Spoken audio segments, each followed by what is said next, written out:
Oi, pessoal! Estamos aqui reunidos hoje para o primeiro bate-papo sobre o transtorno do espectro autista. Eu sou Roberta e estou aqui hoje com duas grandes parceiraças, a Helena e a Adriana, fisioterapeuta e fonoaudióloga. E o assunto de hoje são os movimentos autorregulatórios, que é uma queixa que a gente recebe muito, acho, na prática clínica, que incomoda muitos pais, são os movimentos autorregulatórios que, na verdade, muita gente conhece como estereotipias, né? Mas a gente enxerga, eu acho, de outra forma, né?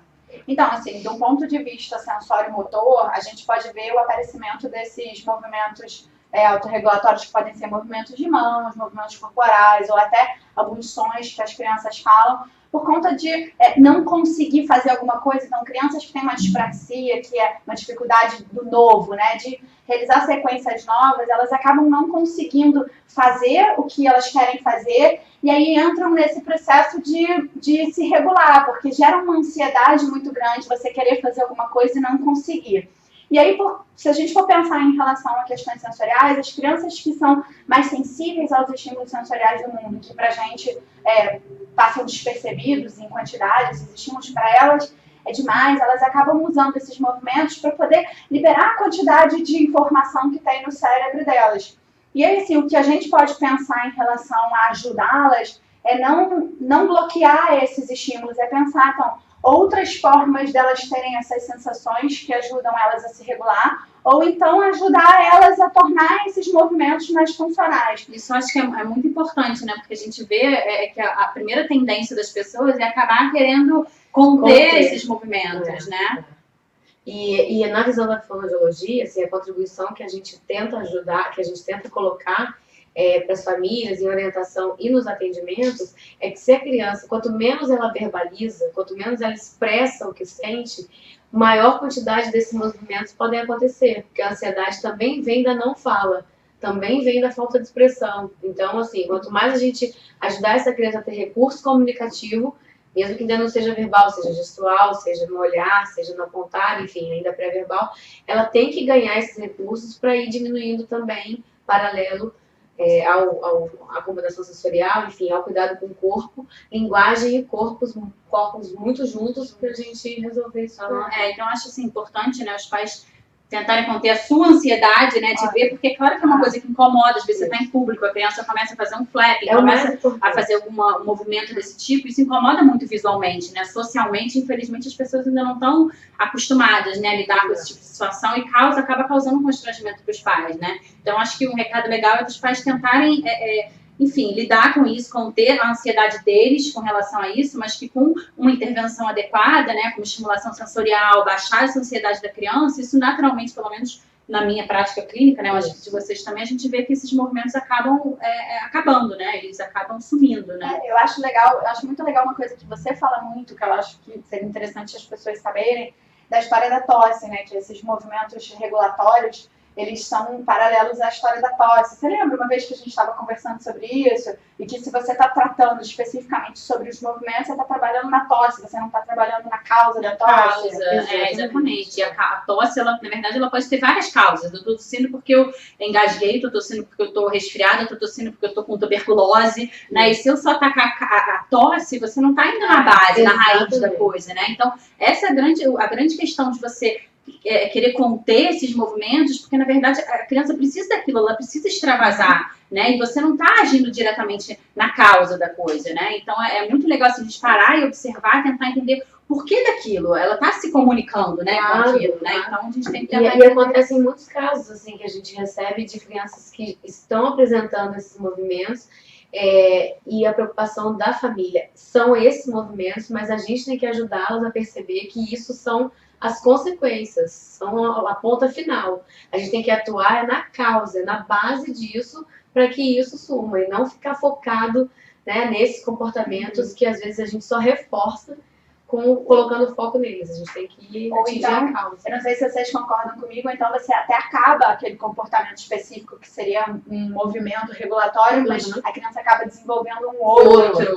Porque a causa desse movimento ainda existe, ela acaba com aquele, mas passa para um outro. Isso é muito comum, criança que vai trocando de mania. Eu gosto muito de fazer um paralelo também com os nossos próprios movimentos regulatórios, né? Assim, todo mundo está em movimento movimentos regulatórios, então Isso. tem uma pessoa que sacode o pé, tem uma pessoa que morde a tampinha da Eu tava aqui caneta. agora fazendo assim com a unha, né? Só que a questão é só que a gente precisa ajudar para essas crianças conseguirem, ou para esses adolescentes, ou para esses adultos, né? Então a gente pode levar isso para todas as idades de pessoas com autismo ou com problemas sensoriais.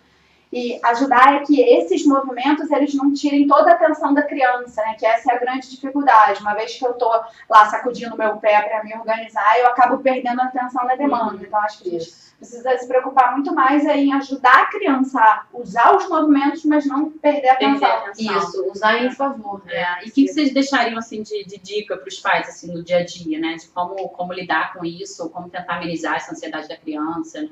Bom, então assim, eu acho que assim, pensar sempre em acomodações proprioceptivas, né? Em informações que ajudem o corpo a se organizar. Então, tudo que for atividade que use músculo e articulação ajuda nesse processo de regulação da criança, além de perceber o que é que desencadeia isso tudo, né? Então, é uma criança que ela é mais sensível e ela está num ambiente que tem muita informação sensorial, auditiva, visual, e aí você tentar diminuir um pouco dessa informação ou tirar a criança para um outro ambiente até ela se organizar, esses movimentos diminuírem, e aí ela poder voltar para esse lugar que ela não está dando conta sensorialmente. Isso acho que é uma dica muito legal, assim, né? Dos pais de começarem a perceber quando a criança ela dá os primeiros sinais, antes dela se desregular completamente e começar nesses movimentos, né? Ela dá sinais de que aquele ambiente, aquela situação não está, enfim, não está sendo agradável de alguma forma, né? Então acho que estar atento a esses sinais, né? E usar essas estratégias, né, de propriocepção, que é esse apertar forte, um abraço, atividades, né, e no dia a dia, eu acho que colocar atividades como natação é legal, ginástica olímpica, né, coisas que trabalhem o corpo, né. Mas eu acho também que deve ter, de repente, alguma coisa em termos de comunicação que possa ajudar, né? Eu acho que é muito sutil, a observação na criança tem que ser muito forte, se você realmente conhecê-la, porque a gente acaba vendo vídeos depois, né, das famílias, em que a gente identifica, observando esses comportamentos, nesse momento dava para atuar, nesse momento dava para intervir, porque a criança mostra mesmo que sutilmente, e nesse momento a gente pode entrar com recursos de comunicação para que ela sinalize que está muito para ela. Então, isso tende, quanto mais ela conseguir se resolver comunicativamente, ela tende a diminuir os comportamentos autorregulatórios, porque ela consegue resolver que aquilo está demais. Então, um ambiente, uma situação estressora, se ela consegue escapar dela avisando que está muito, ela já não entra nos comportamentos. Então, a linguagem é um caminho também para aliviar esses comportamentos autorregulatórios. Eu acho que uma outra dica também para o dia a dia é a questão da antecipação, né? Isso. Se você antecipa algumas situações para a criança, de olha, agora acabou a brincadeira, olha, agora a gente vai sair para tal lugar, né? Se você já começa a avisar antes, né? Ou até dentro da escola, né? Que eu acho que é um ambiente que acaba que é muito desregulador, onde as crianças acabam fazendo muito esses movimentos, né? Se você mostra imagens, figuras, né? Dá algum suporte visual também, isso tudo ajuda a reduzir um pouco essa ansiedade que acaba gerando, né? Esses movimentos. Né? Eu acho interessante também a gente falar, Roberta,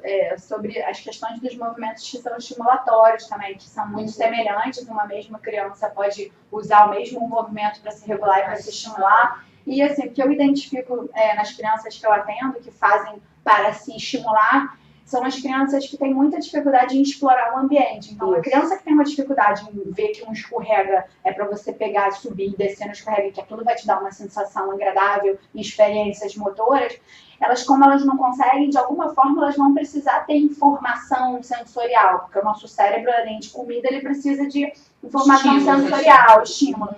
Então, de alguma forma, elas vão buscar estímulos. Então, muitas crianças acabam usando esses movimentos de mão, ou de olho, ou de balanços, porque eu não sei o que mais fazer com o meu corpo. Eu não tenho um repertório para interagir com o cliente, então eu vou usar esse. Então, aí essa criança que está usando como um estímulo, com esses movimentos para se estimular, ela precisa de ajuda para iniciar uma brincadeira. Né? E aí que entra o papel da intervenção, né, da terapia, porque quando você começa a dar esse recurso para a criança, esse repertório de brincadeira, ela tem tendência que isso suma, né? Porque ela já vai saber o que fazer no ambiente, né? Então ela não vai mais precisar ficar se estimulando, né? E muitas vezes a criança não tem noção de tempo, espaço, porque são conceitos abstratos e tal. E quando a gente torna as coisas claras para elas, por exemplo, eu tenho um pequeno que ele tem muita vontade de ficar com pecinhas na mão. Mas a gente fazendo um trabalho, assim, de mostrar para ele claramente que ele entregue a pecinha antes da terapia, faz a terapia e no final ele recolhe a pecinha de volta para ir embora, e ficou claro para ele que é aquele tempo da terapia que ele precisa ficar sem a pecinha para fazer outras coisas. E ele aceita porque isso é claro, né? Muitas vezes a gente mostra para as crianças as coisas de uma forma muito abstrata e quer que ela compreenda o que é esperado dela. Quando fica claro o que a gente quer dela, isso acalma, isso diminui a ansiedade e isso traz um comportamento muito mais regulado, muito mais ok da criança. Eu acho que é isso, né, gente? Pro primeiro encontro. E, enfim, a gente vai trazer cada vez um assunto diferente, né? Eu acho que vocês podem também dar feedback, deixar escrito, ou, enfim, falar o que vocês gostariam de escutar, né? Pra gente, a ideia é que a gente construa esse canal de troca juntos. Isso aí. Tchau.